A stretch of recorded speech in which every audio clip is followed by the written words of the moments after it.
Sawadika and hello people around the world. This is Martin Elijah, and for today's video, guys, we'll be reacting to the official trailer, of course, of my Janela Salvador, one of my ultimate crushes in show business, and of course, kasama niya rito si Win Metowin, one of the Thailand superstar. That's why I said Sawadika, right? So grabe, imagine that. I mean, it's not the first time that we have collaborated with Thailand, as you can remember. Suddenly it's magic. Fun fact lang, I've watched it pa sa sinihan. Suddenly it's magic for Mario Maurer. During that time, he is really sikat that time. And hanggang ngayon naman, of course. And Erich Gonzalez. Nakakamiss din si Erich, no? Wala siyang project ngayon. But, ayun, diba? And after that, a lot of Thailand superstars already has, open its way to the Philippines, diba? And isa na dito, of course, si Win Metowin. Imagine that, makakaparty niya pa ang isa sa aking crush na si Janela Salvador. Nox naman. No? So, I'm really excited for this. How would the story go? And it's entitled Under Parallel Skies. It's very poetic to hear and to see this kind of title, Under Parallel Skies. So, let's see. Without further ado, let's react.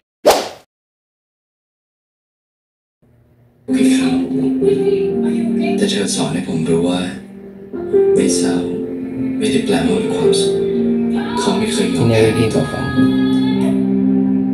ไฟล็อก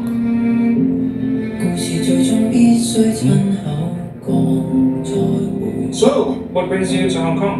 I'm looking for my mom. Sir, is there anything else I can do for you? I don't need help. Ay? Anything. Oh! Huwag kang iinom-inom kung di mo naman pala kaya. May itsura naman pala si Kobe, ha? With this Thai food from Thai Street in Little Thailand. Money cannot buy happiness. Are you enjoying your tom yum? Yes? I bought your happiness! Oh! Your mom is missing. I really need to find her. Maybe she doesn't want to be found. Sunrise and sunsets. Wow. Sometimes these little transitions, these little changes, they define the true meaning of life. I never thought that you were that smart. I'm smart, Irish, do you miss the Philippines?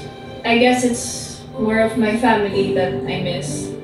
I think we are on the next level now. Like BFF. Best friend forever. Boyfriend forever. What the heck? That's so fast, though. That's so fast. Barry, is it okay if I go to the city tomorrow? I'll go with you. Is it okay if I go alone? Why? I'm just hoping that she mentioned something to you before she left.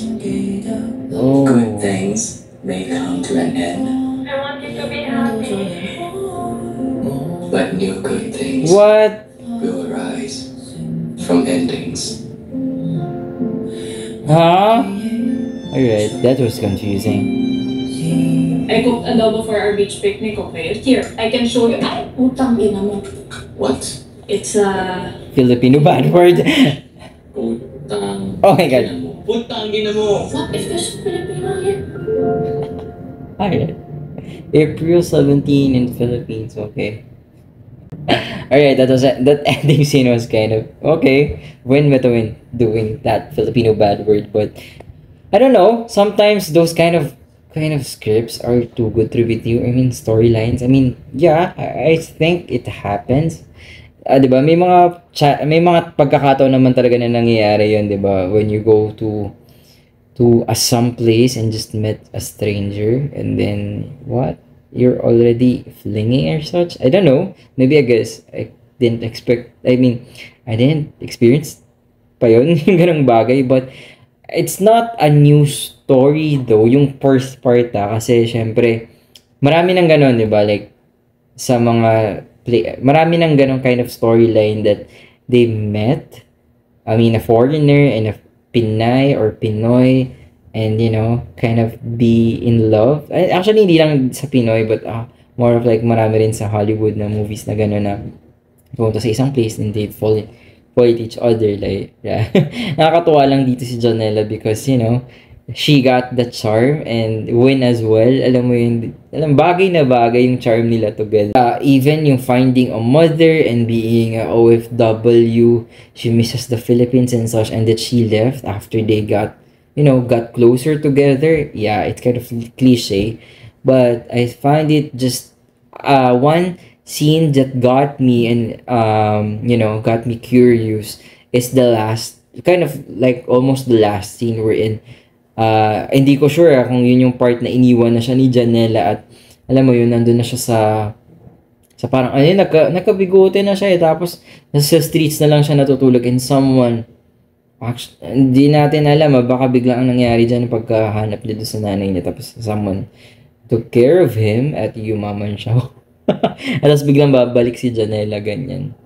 Alright, but yeah, it's not a new story to begin with, but one thing I like about it is that, you know, the chemistry that they have and you're excited to see how it would grow, diba? Ang cute lang tingnan. And even in the last scene, the comedic scene wherein Janela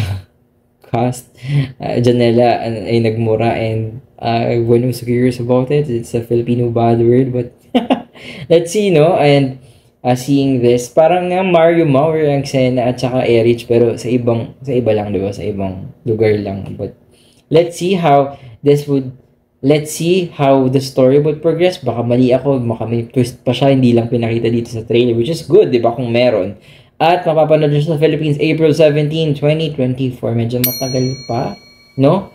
But yeah, kung makakanood, tingnan natin because it's Janela Salvador and I want to see it. Let's see. Okay, so there you have it. If you like this video, don't forget to thumbs up. If other movies that you want us to react to, don't forget to comment on our comment section down below. If you're new to this channel, why do you first subscribe to Marley Legends? And next time, hanggang sa susunod na kabanata.